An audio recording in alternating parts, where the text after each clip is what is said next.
Hello students, western political thought के व्याख्यान की श्रृंखला में मैं doctor Nidhi Yadav SPC government college Ajmer से आप लोगों के लिए एक नया टॉपिक, या हम कहें कि जो टॉपिक हमारा चल रहा है उसके अगले चरण की ओर हम बढ़ते हैं आज की क्लास में।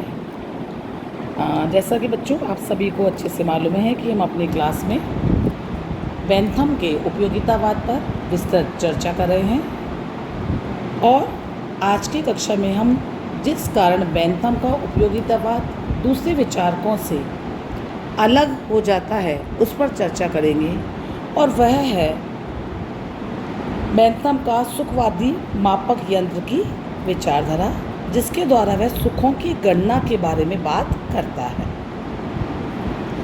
बेंथम का मानना है कि उपयोगिता का निर्धारण करने में सुख दुख की मात्रा ही इम्पोर्टेंट है, यानी कि यदि एक कार्य से सुख की अधिक मात्रा हमको मिलती है तो वह सुख ज़्यादा अच्छा सुख है। अब समस्या यह आती है कि सुख दुख का निश्चय किस प्रकार किया जाए, क्योंकि इनकी मात्रा का निर्धारण करने के लिए इसके लिए बेंथम ने सुखवादी मापक यंत्र, जिसको हेडोनिस्टिक कैलकुलस कहा जाता है, उसका आविष्कार किया, जिसमें सुखों और दुखों को तुलनात्मक तरीके से कुछ कसौटियों पर कसा जाता है और उनकी वॉल्यूम को नापा जाता है। इसके आधार पर विभिन्न प्रकार के वस्तुओं से जो भी सुख मिलते हैं उनका वैल्यू को पता लगाया जा सकता है। अब ये जो सुख और दुख के क्रम हैं, इनके क्या कम है, कौन सा अधिक है, इसकी कसौटियाँ क्या होंगी। बेंथम कहते हैं इनको 7 कसौटियों या मेजरमेंट्स के आधार पर नापा जा सकता है। पहला है तीव्रता, यानी कि इंटेंसिटी, कि उसमें उसकी सुख या दुख की तीव्रता कितनी है। दूसरा स्थिरता, यानी कि ड्यूरेशन, कि उस सुख या दुख का स्पान कितना है, यानी कि उनमें स्थिरता कितनी है। तीसरी बात आती है सर्टेनिटी, यानी कि निश्चितता, कि वो सुख या दुख कितनी देर तक टिका हुआ है या निश्चित है। चौथी बात निकटता या दूरी, कि या तो वो बहुत रिमोट एरिया में है या वो हमारे बहुत पास के अंदर है।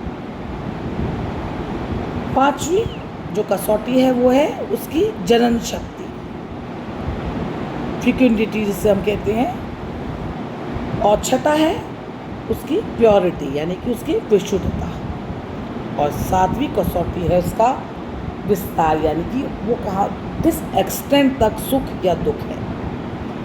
बेंथम के ये जो विचार हैं सुखवादी मापक यंत्र के बारे में, इसके बारे में एक प्रमुख विद्वान है वेपर, उन्होंने लिखा है कि जब हम सुखों की गणना करते हैं तो हमें उनकी तीव्रता और स्थिरता को ध्यान में रखना चाहिए। हमें उसकी निश्चितता और अनिश्चितता का भी ध्यान रखना चाहिए, क्योंकि वह सुख जो अधिक निश्चित होता है, जिसकी सर्टेनिटी होती है, उस सुख की तुलना में अधिक होता है जो सुख कम निश्चित होते हैं।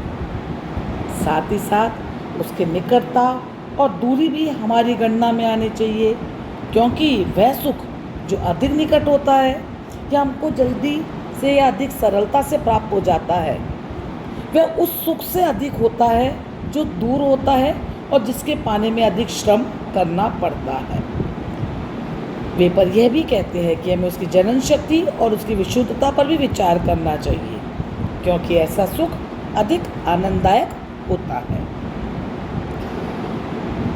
तो बेंथम के अनुसार जो उसका सुखवादी मापक यंत्र है वह सुखों और दुखों का मूल्यांकन करते हुए उन्हें 2 तराजू के जो पलड़े होते हैं उनमें तोलता है, और यदि सुख वाला पलड़ा भारी होता है तो उसकी उपयोगिता अधिक होती है, और यदि दुख वाला पलड़ा भारी होगा तो उसकी प्रवृत्ति अनुपयोगी होती है।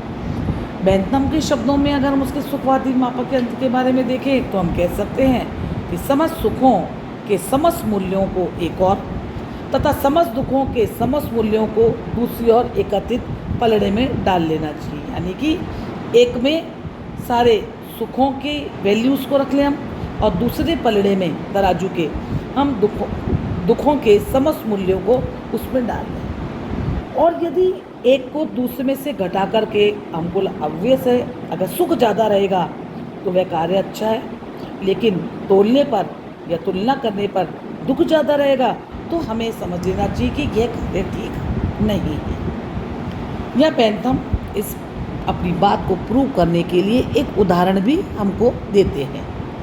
वे ये कहते हैं कि सुखों में केवल संख्यात्मक श्रेष्ठता का विधान ही काम करता है। तो वो कह रहा है कि गुण की दृष्टि से तो सभी सुख समान हैं, और यदि उनमें कोई अंतर है तो वह अधिक और कम का अंतर है, और गणना करने से जो सुख मात्रा में अधिक होगा उसको अपनाना भी चाहिए। जैसे उदाहरण के लिए वो कहता है कि यदि एक कील के चुभाने से उतनी ही पीड़ा होती है जितनी कि कर्कश कविता सुनने में, तो वो कहता है कि अधिकतम सुखों की गणना करने में प्रत्येक व्यक्ति को एक माना जाएगा और किसी को एक से अधिक नहीं माना जाएगा। वह यह भी कहता है कि सुख की मात्रा समाप्त होने पर बच्चों का खेल और कविता दोनों ही एक कोटि के आनंद हैं।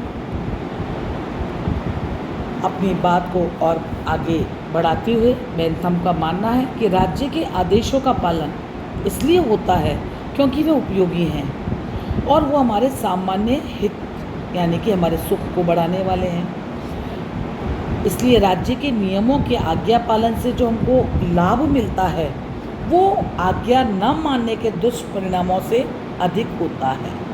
इसलिए बेंथम की दृष्टि में राज्य का आधार उपयोगिता से होने वाले आज्ञा पालन की आदत है। इसलिए राजनीति के क्षेत्र में उपयोगिता का जो सिद्धांत है वह कानून प्रदान करने वाले शासन का मार्गदर्शन भी करता है। बेंथम के अनुसार शासन और कानून की उत्पत्ति उसकी उपयोगिता पर निर्भर करती है और उसका पालन भी लोग इसीलिए करते हैं क्योंकि वे उपयोगी हैं। अतः इस निष्कर्ष पर वह पहुंचता है कि कानून निर्माण भी उपयोगिता के सिद्धांत के अनुसार ही होने चाहिए। यदि राज्य के कानून उपयोगिता की कसौटी पे खरे नहीं उतर रहे हैं, यानी वह जनसामान्य को जनसाधारण को सुख नहीं दे पा रहे हैं, तो उन्हें बदल देना चाहिए। अच्छा कानून वही है जिससे अधिकतम व्यक्तियों की अधिकतम भलाई होती है। तो हम ये देखते हैं कि बेंथम का जो उपयोगितावादी सुखवादी मापक यंत्र है उसके कुछ निष्कर्ष निकलते हैं।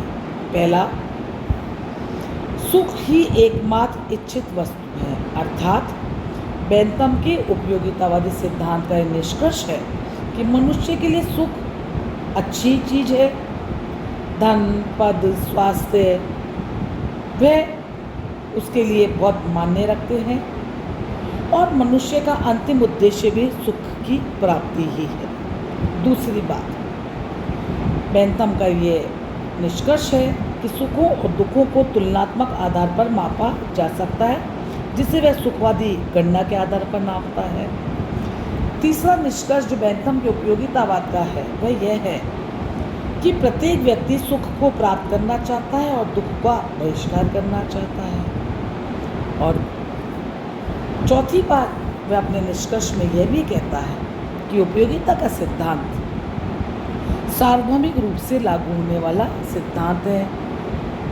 मानव के सभी पक्षों पे ये लागू होता है क्योंकि जिस चीज़ के द्वारा तपस्वी को सुख मिलता है, यदि उसको आध्यात्मिक कोई अनुभूति करने से अगर उसको सुख मिलता है, इसलिए ये इसके परे कोई भी नहीं है। सभी मानव के सभी एस्पेक्ट इसके अंतर्गत आते हैं। और बेंथम के लिए सबसे महत्वपूर्ण निष्कर्ष यह है कि वह मानना है कि राज्य एक ऐसा समूह है जो मनुष्य को सुख वृद्धि के लिए बनाया गया है और मनुष्य राज्य की आज्ञा का पालन भी इसलिए करता है क्योंकि वह उसके लिए उपयोगी है। इसलिए सरकारों और राज्य तभी तक कायम रहने चाहिए जब तक नागरिकों की निष्ठा उन्हें प्राप्त होती रहे। यानी कि समाज के सामान्य सुख का ध्यान में रख के ही सरकारें अपने अस्तित्व को बनाए रख सकती हैं।